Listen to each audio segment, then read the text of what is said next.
इस नॉवल की कहानी उस ट्रेजेडी के गिर्द घूमती है जिसमें 1 करोड़ से ज्यादा लोग अपनी जान से हाथ धो बैठे। ये वो दौर था जब यूरोपीय अक़वाम दुनिया भर के मुख्तलिफ ममालिक को मुख्तलिफ हीलों हथकंडों से अपनी कॉलोनी बनाकर वहां के वसाइल को बेदर्दी से लूट मार में मसरूफ थे। उसी जमाने में बेल्जियम का एक बादशाह था लियोपोल्ड डोइन के नाम से। उसने सोचा कि जब पूरा यूरोप इस किस्म के कामों में मसरूफ है तो हम क्यों इस नेक काम से दूर रहे, हम क्यों ना इस बहती गंगा से हाथ धोएं। तो मौसूफ ने एक कंपनी बनाई जिसको उन्होंने कवर फराहम किया, एक scientific research and exploration company का, और उस कंपनी की मदद से उन्होंने कब्जा किया एक अफ्रीकी रियासत कॉन्गो पर। 1885 से सन 1908 तक ये जो मुल्क था कॉन्गो का, ये बेल्जियम के बादशाह लियोपोल्ड दोम की जाती कॉलोनी की हैसियत से इतनी शदीद लूट मार और इस्तेहसाल का शिकार रहा कि उसके नतीजे में 1 करोड़ से ज्यादा लोग अपनी जान से हाथ धो बैठे। तो ये नॉवल जो है उसी के गिर्द ही इसकी थीम है। और जोसेफ कॉनरेड ने ये नॉवल लिखा सन 1902 में, ये शाया हुआ। इसका नाम था हार्ट ऑफ डार्कनेस। काफी अर्से बाद फिर इसका उर्दू में तर्जुमा किया मोहम्मद सलीमुर रहमान साहब ने, जिसको कि रीडिंग के इशारती इदारे ने शाया किया। तो भाई इस नॉवल का प्लॉट क्या है कि एक आदमी उस कंपनी में मुलाजिम होकर कॉन्गो में जाता है और वहां पर अपनी आंखों से वो सारे मजालिम देखता है जो कि वहां पर ये इस्तेहसाली कंपनी वहां के मकामी लोगों पर रवा रखे हुए होती है। तो वो वहां पे मुशाहिदा करता है कि कैसे वहां के मकामी जो बाशिंदे हैं उनकी जान की कोई बुकत नहीं होती। कंपनी के गुमाश्तों का एक ही मकसद होता है और वो है कि वहां के वसाइल की लूट मार करना, वहां की जितनी भी दौलत है, मकामी आबादी के जितने भी रिसोर्सेज हैं, वो उनको अपने कब्जे में लेकर बेल्जियम की तरफ भेजना। ये बिल्कुल वही मकसद जो कि बड़े सगीर में ईस्ट इंडिया कंपनी का मकसद था। इस दौरान कोई मरता है मर जाए, कोई जीता है जिए, कंपनी की बला से, कंपनी के गुमाश्तों को उसकी कोई परवाह नहीं थी। तो जब लूट मार ही बुनियादी मकसद तो फिर उसमें क्या होता है कि जो आदमी सबसे ज्यादा लूट मार करता है उसी की सबसे ज्यादा अच्छी रेपुटेशन कंपनी के लोगों में होती है। तो वो आदमी इस नॉवल में जो सबसे ज्यादा लूट मार करता है उसका नाम है कर्टल, जो कि कॉन्गो के किसी दूर अफ्तारदा स्टेशन पे बैठा हाथी दांत की बहुत बड़ी तादाद, बहुत बड़ी मिकदार वापस जो है अपने बेल्जियम की तरफ भेजे जा रहा होता है।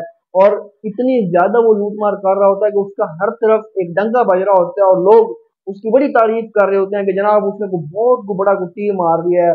जबकि बेसिकली वो क्या कर रहा होता है कि वो वहां के लोगों का इस्तेहसाल कर रहा होता है और उनकी लूट मार में मसरूफ होता है। बहरहाल कुछ टाइम के बाद क्या होता है कि वो जो मौसूफ है कर्टल साहब, उनके बारे में इतलात आना बंद हो जाती हैं, बल्कि इस किस्म की अफवाहें फैल जाती हैं कि या तो उनको मार डाला गया है या फिर उनको कैद कर लिया गया है। तो एक ग्रुप जाता है कंपनी के लोगों का उस बंदे को अपने जो उनका वहां पे होता है उसको रिकवर करने के लिए, वह उसकी खैर खबर मालूम करने के लिए। जब वहां पे वो पहुंचते हैं और कर्टस से वो मिलते हैं, तो जो कर्टस है वो बेसिकली रिप्रेजेंट कर रहा होता है व्हाइट मेंटेलिटी को, जो व्हाइट पीपल मोरालिटी है, जो उनकी मेंटेलिटी है, उसको वो उसकी अक्कासी कर रहा होता है। और वो हमें ये बता रहा होता है कि गोरे किस तरीके से सोचते थे जब वो किसी मुल्क पर कब्जा करते थे। वो लूट मार को ना सिर्फ ये कि अपना फर्ज समझते थे बल्कि अपना हक भी समझते थे। वो अपनी पूरी जिंदगी लूट मार में सर्फ कर देते थे। तो उस कर्टल्स के करेक्टर के जरिए हमें काफी सारी ऐसी चीजें पता चलती हैं जिससे हमें यह आइडिया होता है कि गोरों के जहन में क्या चल रहा होता है। तो अगर आप कॉलोनियलिज्म या इंपीरियलिज्म जैसे मौजूद में दिलचस्पी रखते हैं तो फिर ये नॉवल मैं आपको रिकमेंड करूंगा। कलब जुल्मात के नाम से इसका उर्दू में तर्जुमा किया है। सिर्फ इस चीज का आपने ख्याल रखना है कि क्योंकि इसमें कॉलोनियलिज्म के जो नेगेटिव इम्पैक्ट्स हैं उनके ऊपर बात की गई है और वो बहुत ज्यादा वहशतनाक और खौफनाक इम्पैक्ट्स हैं।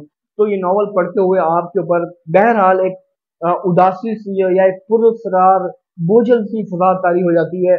अगरचे ये बहुत मुख्तसर सा नॉवल है, ये तकरीबन जो है 108-110 सफ़ात का नॉवल है, लेकिन फिर भी मैं इसको एक नशिस्त में ख़त्म नहीं कर सका।